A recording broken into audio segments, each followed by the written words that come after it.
En este video analizaré cuál es el medicamento para los pavimentos. Sí, como lo escuchaste, los pavimentos necesitan medicamento, pero es muy diferente al del que crees, y quiero compartirle uno de los procedimientos más utilizados en la actualidad. Hola ingenieros, mi nombre es David Caraguay y estoy a punto de Les quiero mostrar una solución innovadora que encontré en un paper de una rehabilitación. Rehabilitación es el nombre más adecuado que decir medicar al pavimento. Ahora analizaremos una de las definiciones específicas. Podríamos empezar diciendo que los pavimentos necesitan medicamento. La propia palabra es una rehabilitación. Nunca se construye un camino o carretera que no exija esta conservación. La conservación comienza tan pronto como se termina la construcción de un pavimento nuevo, y el arte de conservar una carretera consiste en mantenerla en sus condiciones de máxima utilidad, con un mínimo de gastos y de molestias para el tráfico.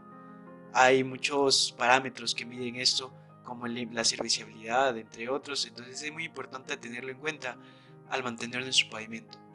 En algunos casos no solo es necesario el mantenimiento, sino una rehabilitación completa del mismo. Existen diferentes motivos para realizar esta rehabilitación, tal vez por envejecimiento, disgregación, grietas largas, baches, exudación, depresiones, entre otras. Por ende, es necesario realizar un proceso de rehabilitación. La rehabilitación de pavimentos es un proceso mediante el cual la estructura del pavimento es restaurada a su condición original de soporte.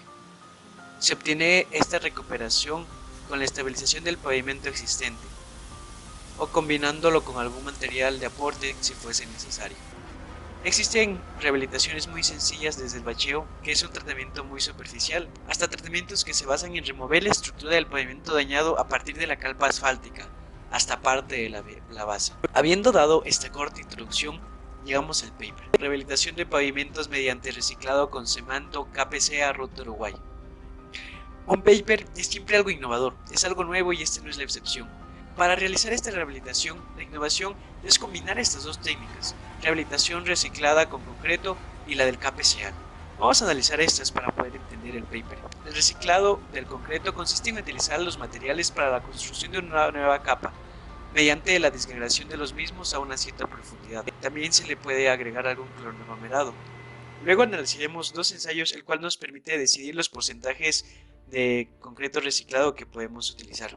El Cape Seal, que consiste en una primera aplicación de un tratamiento bituminoso superficial seguido de una lechada asfáltica o microconcreto asfáltico. Es decir, tenemos dos pasos, tratamiento bituminoso y lechada asfáltica. Esto es en esencia lo que es el Cape Seal. Habiendo hecho esto, vamos al paper. La obra se realizó en la Ruta Nacional número 60 de Paraguay. Esta tenía un alto deterioro en la superficie de rodadura. Se inició con los estudios previos, realizando calicatas, es decir, excavaciones in situ, dividiendo la vía en 13 partes. Cada calicata se realizó a 3 kilómetros, donde se recogieron muestras para obtener su CBR. Se las dividió en 4 zonas las que nos daban un CBR padecido, y estas son los resultados. La zona 1, 2, 3 y 4, y vemos que los CBRs de 111, 59, 96 y 67. 111 especifica una mejor calidad del suelo, 67 sería la más pobre. Luego, pues para obtener la compactación que se espera lograr, es decir, cómo podemos determinar el porcentaje de concreto que utilizaríamos para reforzar el pavimento. Para ello, realizamos el ensayo de Proctor modificado, el cual nos permite obtener la resistencia a la compresión. Entonces, se confeccionaron probetas de 4, 4.5, 5 y 5.5% de concreto para estudiar la variación de resistencia en función del contenido de cemento. Y aquí los datos. Con 4% obtuvimos 23.75, el menor, y con 5.5% obtuvimos 40.25% kilogramos centímetros cuadrados de resistencia a la compresión. Las especificaciones del diseño para el pavimento es de 22.5 kilogramos centímetros cuadrados. Como podemos notar, con 4% ya cumplimos con esta resistencia a la compresión, pero por motivos de seguridad se considera un 20% más, fijando así el porcentaje que es necesario de agregar de cemento del 4.2% para alcanzar una resistencia de 27 kilogramos centímetros cuadrados. Se realizó el respectivo levantamiento topográfico y con el programa Pegasus 2 de Leica entregó modelos tridimensionales de la superficie del terreno. ¿Recuerdan que antes le decía que el Cape Seal consistía en el tratamiento bituminoso y la lechada asfáltica. Hasta ahora hemos analizado lo que refiere al concreto. Ahora vamos a analizar respecto a los agregados, respecto al material bituminoso que tenemos que utilizar para el Cape Seal. Entonces, para el tratamiento bituminoso se realizaron los ensayos especificados para obtener las propiedades del agregado que necesita el mismo, entre ellos desgaste de los ángeles, la granulometría y cuál es el que pasa el tamiz número de cientos y el índice de chatura. Estos son los resultados. De igual manera, para la emulsión a utilizar, realizamos los siguientes ensayos: residuo asfáltico, viscosidad de Seibold-Furol, tamiz, estabilidad de almacenaje. Y sobre el residuo, penetración, recuperación torsional elástica, anillo y bola. También decíamos en el segundo paso que la lechada es fundamental para el Cape Seal, por lo que también se realizan ensayos del mismo: desgaste de los ángeles, equivalente de arena y granulometría. En cuanto a la dosificación, ¿qué debemos aplicar ya en el campo? ¿Cuál es la mezcla que tenemos que hacer? Para ello, necesitamos determinar el contenido de emulsión o asfalto residual de diseño, es decir, el que ya vamos a reutilizar. El reciclado es la más correcta palabra. Se define por dos ensayos: el Wet Track Abrasion Test o WTAT, que es el ensayo por pérdida de abrasión, y el Loaded Well Test o absorción de arena por rueda de carga.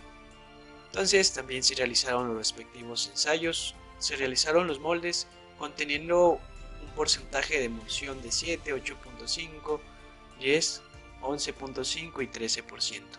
Estos ensayos, el WTAT, permite definir el contenido mínimo de residuo asfáltico para minimizar la posibilidad de desprendimiento, y esto asegura una durabilidad aceptable.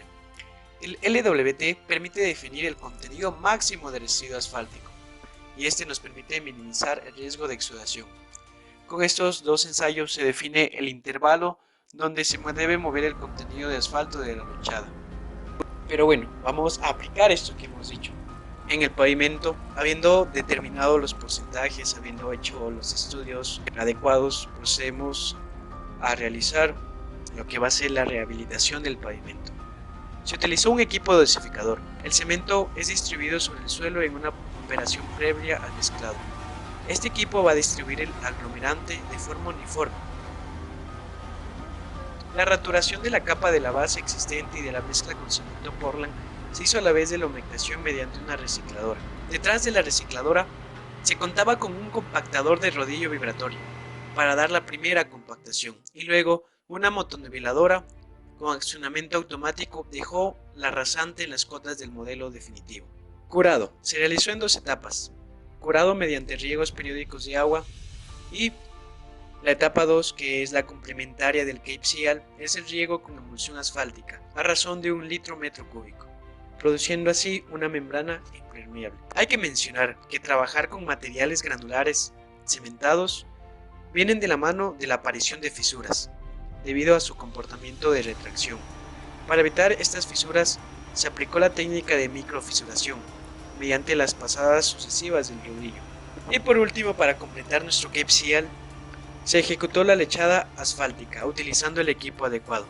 Y aquí nuestros resultados de nuestra rehabilitación del pavimento.